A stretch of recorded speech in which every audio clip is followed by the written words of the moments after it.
వేతనాలు పెంచమంటే అంగన్వాడీలపై ఎస్మా ప్రయోగించడాన్ని వ్యతిరేకిస్తూ సమగ్ర శిక్ష ఉద్యోగుల డిమాండ్లను మున్సిపల్ కార్మికుల డిమాండ్లను తక్షణం పరిష్కరించి సమ్మె విరమింపజేయాలని కోరుతూ కేంద్ర కార్మిక సంఘాలు రాజకీయ పార్టీలు ప్రజా సంఘాల ఆధ్వర్యంలో జైల్ భరో కార్యక్రమం నిర్వహించారు. ముందుగా కాకినాడలోని అంబేద్కర్ విగ్రహం నుండి ప్రజా సంఘాల నాయకులు ర్యాలీ చేపట్టి కలెక్టరేట్ వరకు చేరుకున్నారు. అక్కడ కలెక్టరేట్ ఎదుట నిరసన ధర్నా చేపట్టారు.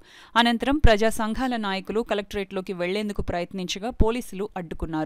పోలీసులకు నాయకులకు మధ్య తీవ్ర వాగ్వివాదం జరిగింది. సమస్యలనైనా పరిష్కరించండి, జైల్లోనైనా పెట్టండి అంటూ నినాదాలు చేశారు. కలెక్టరేట్లోకి వెళ్లేందుకు నాయకులు ప్రయత్నించగా పోలీసులు వారిని అరెస్ట్ చేసి వాహనంలో తరలించారు.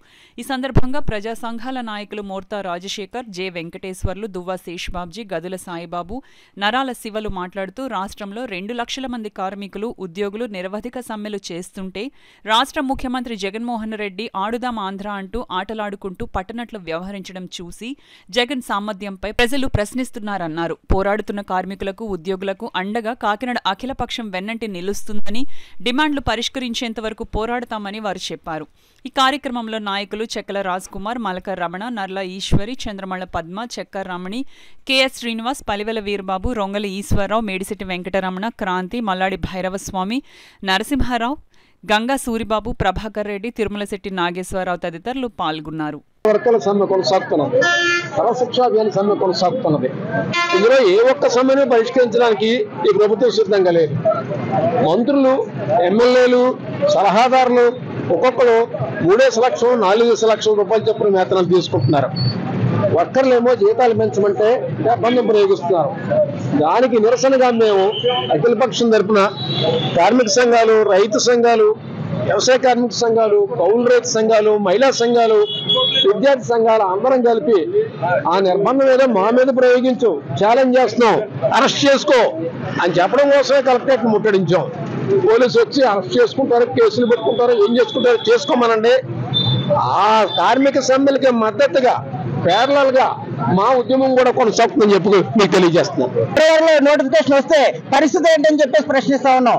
నువ్వు ఇప్పుడే మేల్కోవాలి, నీ పరిస్థితి నువ్వు చక్కదిద్దుకో, లేదనుకుంటే నీకు పుట్టగదులు ఉండవని చెప్పేసి మేము హెచ్చరిస్తా ఉన్నాం. న్యాయమైన డిమాండ్లు పరిష్కరించకుండా, వేతనం గురించి మాట్లాడకుండా నువ్వు అంగన్వాడీలతో వెట్టి చాకరీ చేస్తా ఉన్నావు. నువ్వు నీ ఎమ్మెల్యేలు నెలకు 3 లక్షల రూపాయల అలవెన్స్ జీతాలు తీసుకుంటూ 11,500కి అంగన్వాడీ వర్కర్స్ ని ఎట్లా పనిచేయమంటావని చెప్పేసి మేము ప్రశ్నిస్తా ఉన్నాం. వెట్టి చాకరీ చేస్తున్నావు, గొడ్డు చాకరీ చేస్తున్నావు, శ్రమ దోపిడీ, వేతన దోపిడీ, 27 రకాల పనులు అప్పచెప్తా ఉన్నావు, 5 యాప్లు ఎదుగుతా ఉన్నావు. ఈ రకంగా అంగన్వాడీల్ని నరక యాత్ర పెడతా ఉన్నావు. ఇంకా నాకంటే చంద్రబాబు నాయుడు ఎక్కువ బాధలు పెట్టాడు అంటున్నావు. అంటే చంద్రబాబు నాయుడు కంటే ఎక్కువ బాధలు పెట్టాలని నువ్వు చూస్తున్నావా? చంద్రబాబు నాయుడు కట్టి పట్టిన గతే నీకు పడుతుందని ఈ సందర్భంగా జైలు భరో సందర్భంగా హెచ్చరిస్తా ఉన్నాం. మేము ఈ రోజు జైలు భరో కార్యక్రమం ఎప్పుడు కూడా కలెక్టరేట్ దగ్గర నిషేధాజ్ఞలు ఉన్నాయి.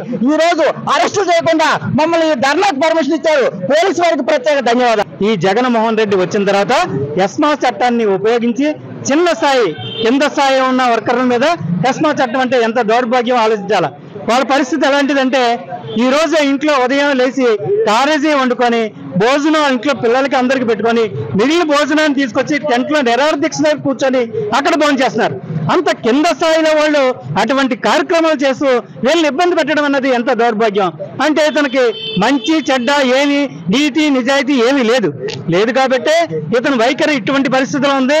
మేమైతే చంద్రబాబు నాయుడు గారు కింద స్థాయిలో నాయకుల మీద కానీ, కింద స్థాయిలో ఉన్న వాళ్ళ మీద కానీ ఎప్పుడు ఇటువంటి పని చేయలేదు. వాళ్ళకి ఎప్పుడు సహాయ సహకారాలు అందిస్తూ ముందుకు ఎప్పుడు ప్రతి కార్యక్రమాన్ని చేయడం జరిగింది. మేము ఇచ్చిన మాటను ఎప్పుడు కూడా నెరవేరుస్తామని తెలియజేస్తూ ఈ కార్మికులు చేస్తున్న, ఈ అంగన్వాడీలు చేస్తున్న కార్మికులు, మున్సిపల్ కార్మికులకు కూడా తెలుగుదేశం తరఫున, టీఎన్టీసీ తరఫున మేము మద్దతుగా ఉంటామని తెలియజేస్తున్నాం. వీళ్ళ మీద కక్ష సాధించడం అంటే చాలా దుర్మార్గమైన చర్యగా ఆమ్ ఆద్మీ పార్టీ తీసుకుంటుంది. ఈ రోజు మీరు చూసినట్టయితే ఆమ్ ఆద్మీ పార్టీ అరవింద్ కేజ్రీవాల్ గారు సిపిఎస్ రద్దు కోసం ఉద్యోగులందరూ వేలాది మంది ఉద్యోగులు రోడ్ల మీదకి వచ్చారు.